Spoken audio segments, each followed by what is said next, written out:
let's talk about Mortal Kombat. Because this is going to be the next movie I see multiple times in the theater, I think. Because I'm a nerd. We're going to have to mute this one too, I think. Mute. Okay. So, Mortal Kombat. There was a fan... The fan service release was last night. They had all there were actually a couple of different screenings of it. There's the one in LA. There was one in Australia. So the dudes in Toasty Studios and Kamidogu, who I was associated with for some time. Yes, it's gonna be so awesome. I'm so stoked. The dudes in Toasty Studios and Kamidogu, Toasty Studios is based in Australia. Kamidogu, I think, is somewhere here in the States, so I don't know if he made it to showing or not, but I know Toasty Studios made it to the Australian showing, so that was dope. If you've seen any of the pictures I've been reposting on Twix, then you'll see all of those are from the LA showing. I think those were the only two, so somebody please correct me if I'm wrong. There may have been a New York showing, I'm not sure, but we have got a lot of information about the movie, and I'm super hype about it.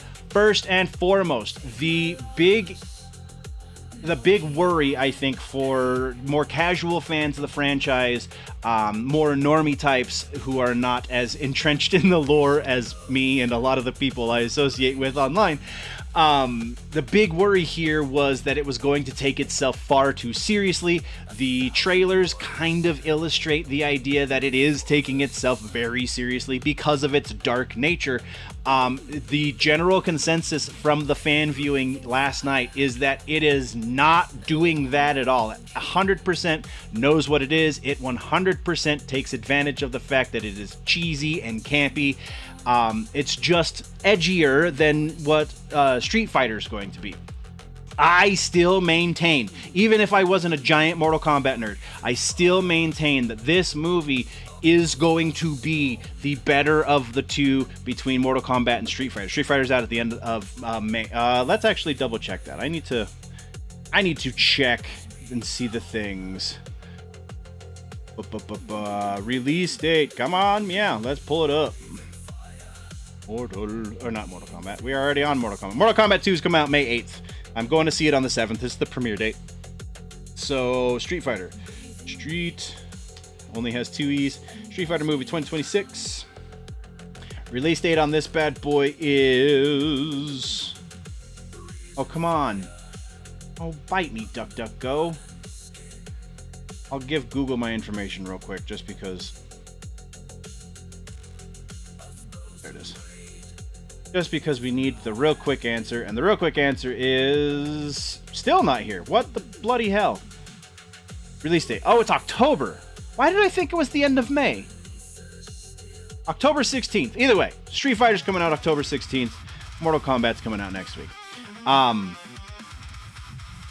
So we'll pull up the Street Fighter trailer to play while I'm talking about this portion, because it is 11:30. We do not have time. Street Fighter trailer. Oh, it's right there. Good night. Let's just do that. There we go. Okay, so the Street Fighter trailer is definitely leaning into the camp, very obviously in the trailer. I think that is indicative of this movie being over the top campy. Like, it's a movie based on a video game, so that is kind of to be expected, but like excessively over the top to the point of like beating a dead horse, if you will. I really feel like this movie is going to still be good. Don't get me wrong. I still have high hopes that it is going to be watchable. It's definitely going to be better than the Jean-Claude Van Damme movie. A lot more fan service in here, so that's awesome. The characters look great. I mean, just look at 50 Cent as Balrog. He is freaking awesome.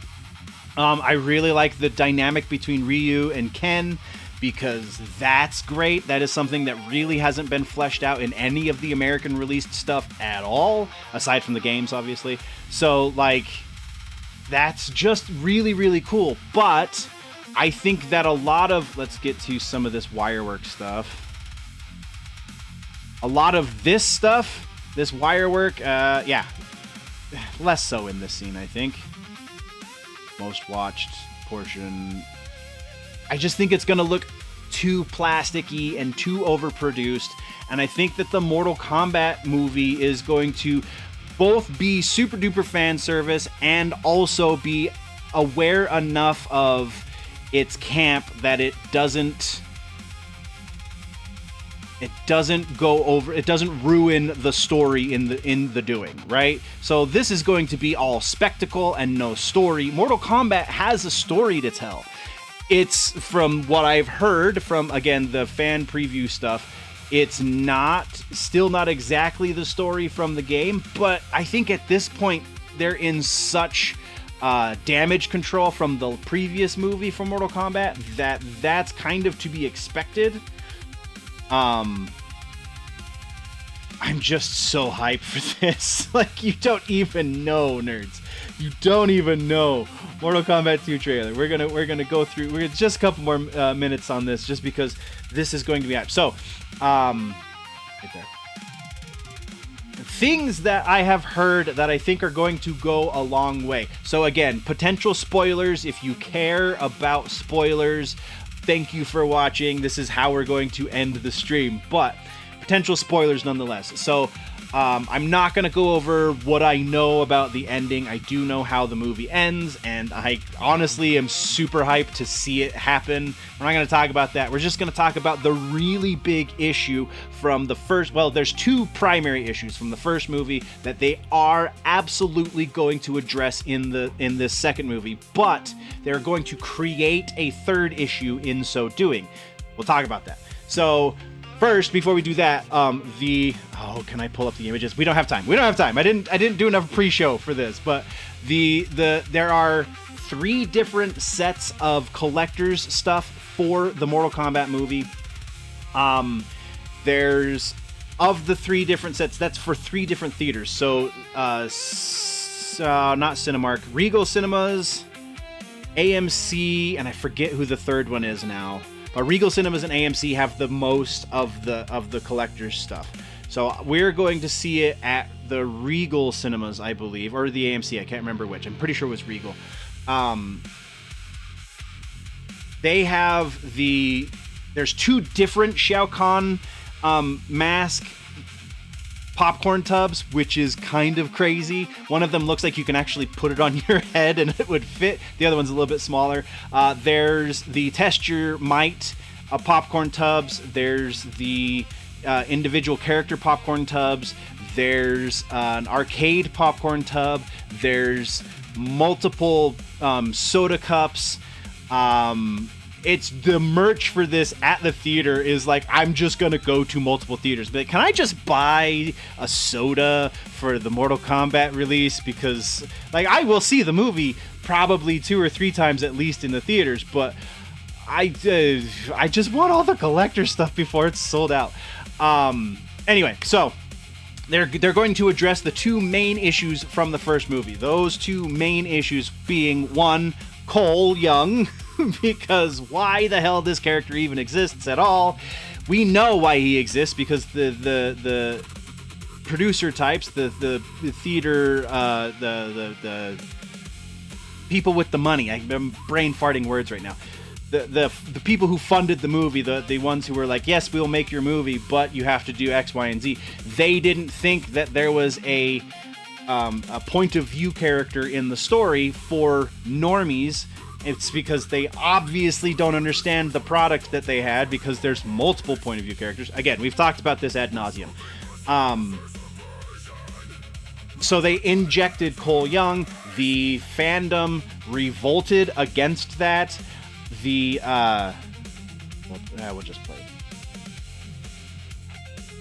The normies didn't take well to that too, because at this point it is so prevalent in pop culture that people know who the point of view characters are. Those point of view characters, if this is the first time you've ever heard anything about Mortal Kombat, Johnny Cage, who's introduced here, look at this trailer, yes. Apparently, we get a pretty decent Johnny Cage too, so I'm pretty excited about that. But Johnny Cage is a point of view character. We also have Liu Kang is a point of view character, which they did to a pretty decent degree in the 95 movie.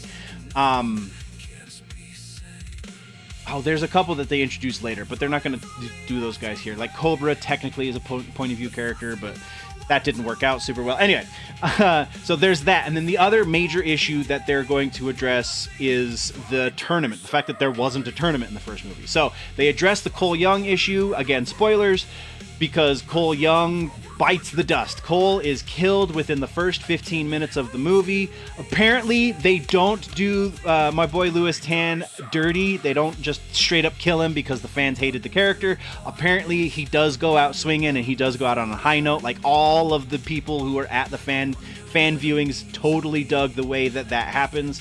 Like, it's respectful to Lewis Tan, because it's not Lewis Tan's fault that they created a bogus character. So they're still respectful of him. And they also, and apparently Baraka is going to be a total badass in this too. Johnny Cage and Baraka and Katana, all three new additions technically to this movie, are all doing heavy lifting for the story on this. And I'm super excited about it. Anyway, so they kill off Cole Young, and there is an actual tournament. Like, the combatants are teleported to different areas, very fan servicey areas. We get the Deadpool, we get the pit, all of we obviously get hell, because it's in the trailer, right? That's or the Nether Realm, I guess. So hyped for this. So hyped for this.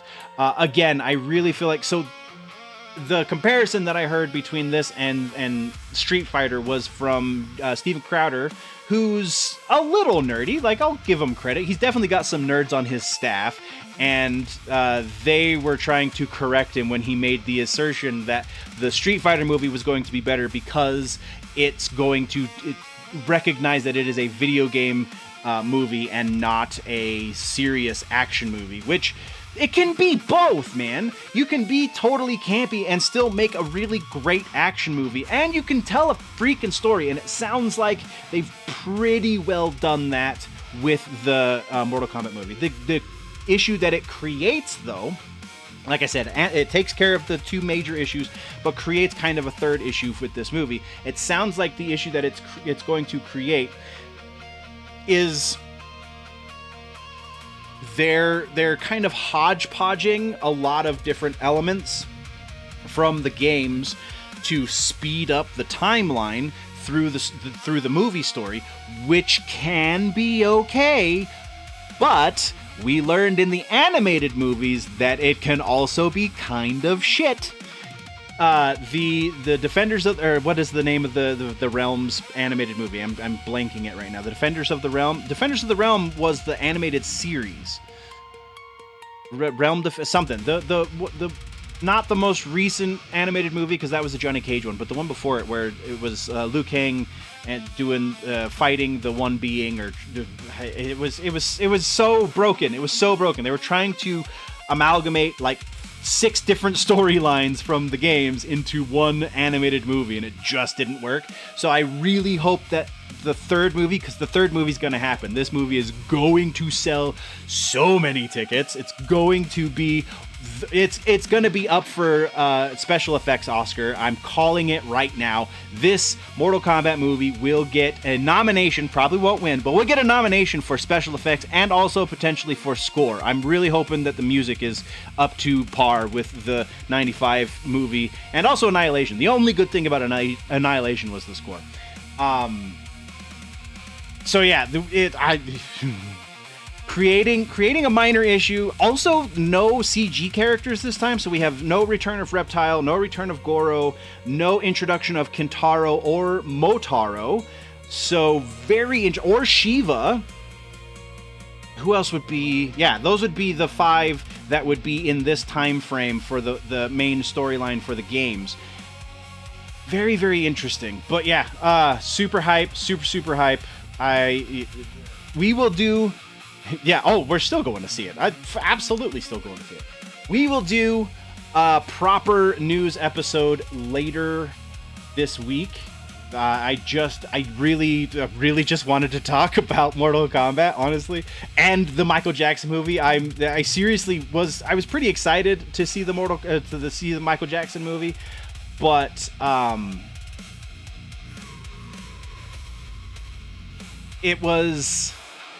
wasn't as hyped for it to start as I am the Mortal Kombat movie, and I feel like my hype level for Mortal Kombat just continues to grow and continues to grow and continues to grow. So, especially after last night, hearing all of the good things. Yes, bro. Yes, they did an update for the Mortal Kombat theme song. For this movie too, and it's hype as shit. It's so good. I really dig the updated version that they did for the last movie in 2021. But I think this one's better. Anyway, and you'll never beat the Immortals. Like, the Immortals version is the penultimate, is the absolute greatest. But like, they're doing the Lord's work with these reimaginings of it. Also, if you're looking for a great Mortal Kombat record, the Mortal Kombat 9 soundtrack, the one that has Skrillex on it, where he does the Reptile theme song, that whole record is so damn good. Anyway, we have to end the stream because I have to go to the day job. So,